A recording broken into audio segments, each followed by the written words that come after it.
اور یہ تقوی حاصل ہوگا روزہ سے.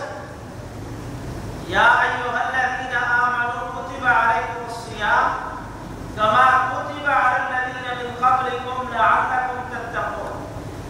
تم روزہ رکھو گے، متقی بن جاؤ گے، پرہیزگار بن جاؤ گے، اور جب صفت تقوی حاصل ہوگی اللہ کی فرما برداری کرنے والے بنو گے، اللہ کی نافرمانی سے اجتناب کرو گے، تو اس کے ثمرے میں، اس کے صلے میں، اس کے بدلے میں کیا ملے گا؟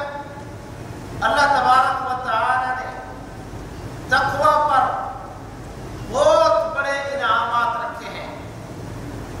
ان اکرامکم عند اللہ اتقاکم. تقوی اختیار کرو گے، اللہ تعالیٰ کے ہاں تمہاری سب سے بڑی کرامت ہوگی، تمہاری سب سے بڑی عزت ہوگی. الا ان اولیاء اللہ لا خوف علیہم ولا هم يحزنون.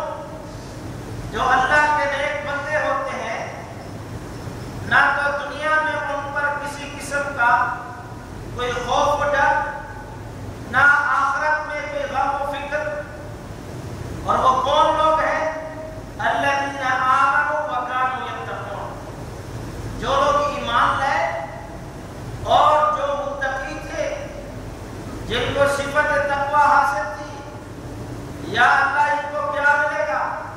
لَهُمُ الْبُشْرَى فِي الْحَيَاةِ الدُّنْيَا وَالْآخِرَةِ.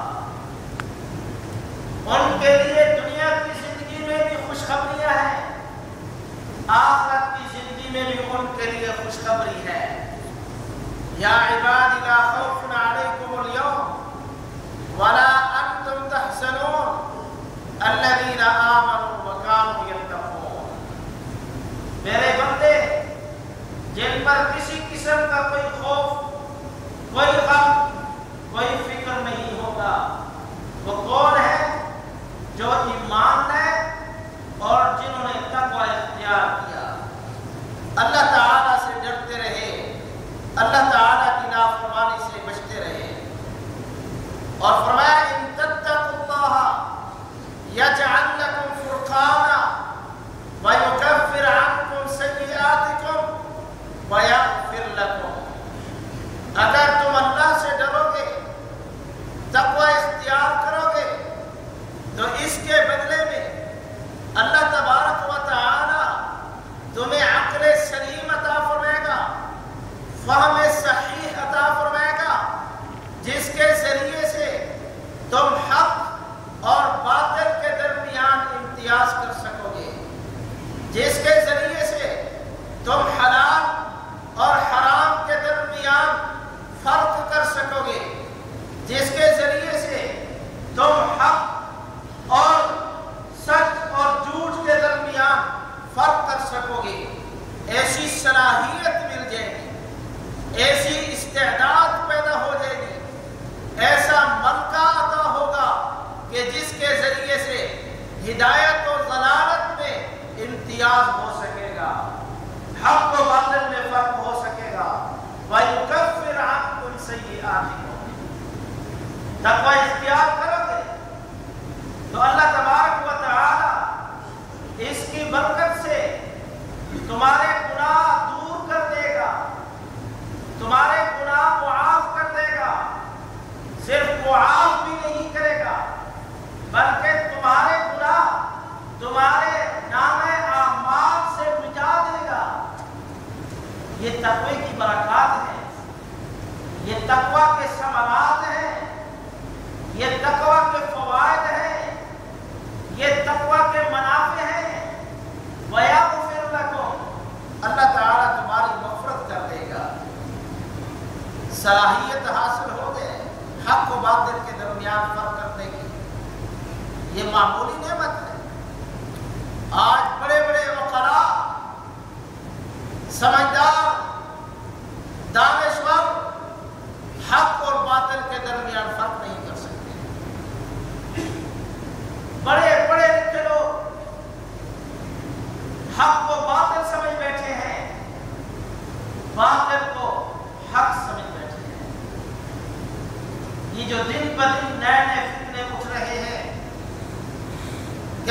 ختم نبوت کا انکار ہے، کہیں صحابہ کرام کی شان میں تنقیص کا ارتکاب ہو رہا ہے، کہیں پیغمبر صلی اللہ علیہ وسلم کی شان میں گستاخی کا ارتکاب ہو رہا ہے۔ اس کی وجہ کیا ہے؟ کہ عقل کام نہیں کرتی، حق کو باطل سمجھ بیٹھے ہیں، باطل کو حق سمجھ بیٹھے ہیں۔ اب اگر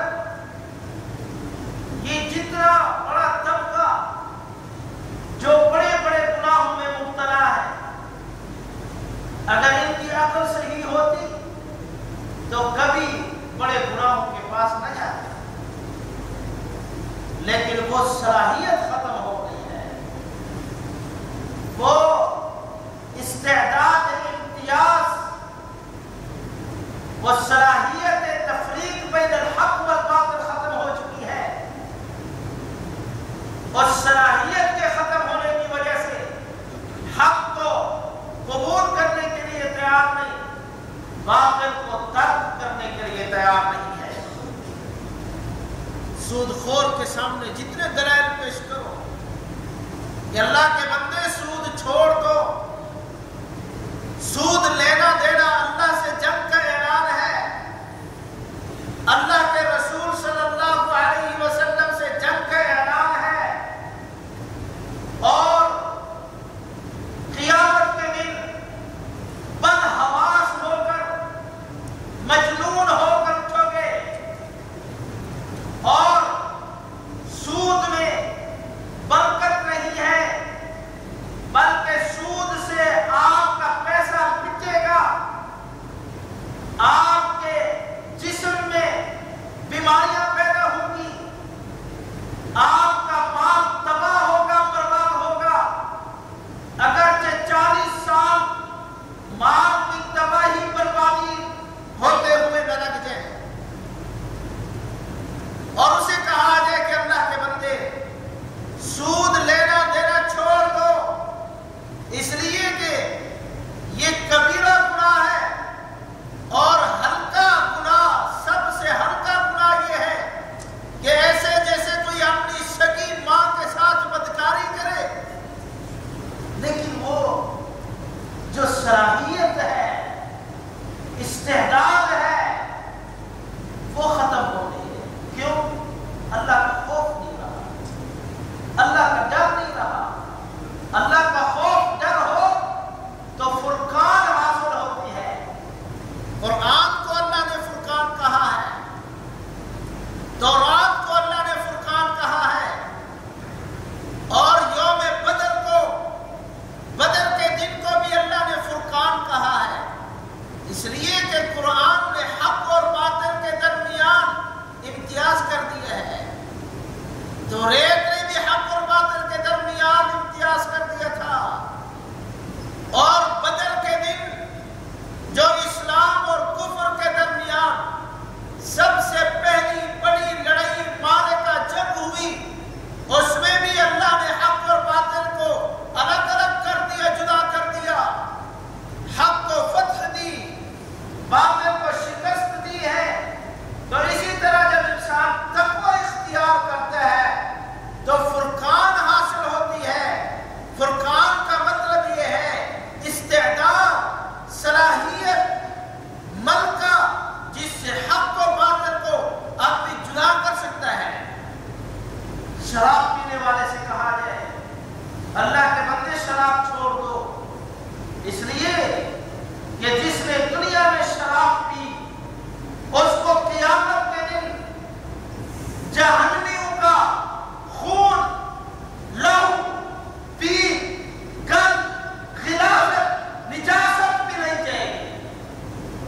ابھی اگر کسی دنیا میں کسی کے سامنے 2 گلاس پیش کیے جائیں، ایک میں شراب ہو، دوسرے گلاس میں خون ہو، پاخانہ ہو، غلاظت ہو، نجاست ہو، اس میں کیڑے ابل رہے ہوں، اس کی بدبو سے پوری فضا متعفن ہو رہی ہو، اور اسے کہا جائے کہ اگر یہ شراب پیو گے تو اس کے بدلے یہ بھی آپ کو پینا پڑے گا، میرا خیر کوئی بھی تیار نہیں ہوتا۔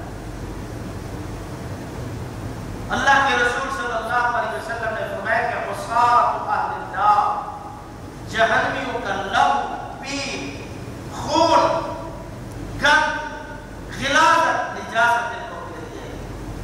اور پھر پیغمبر صلی اللہ علیہ وسلم نے فرمایا کہ شراب پینے والا جب شراب پیتا ہے تو ایمان سے محروم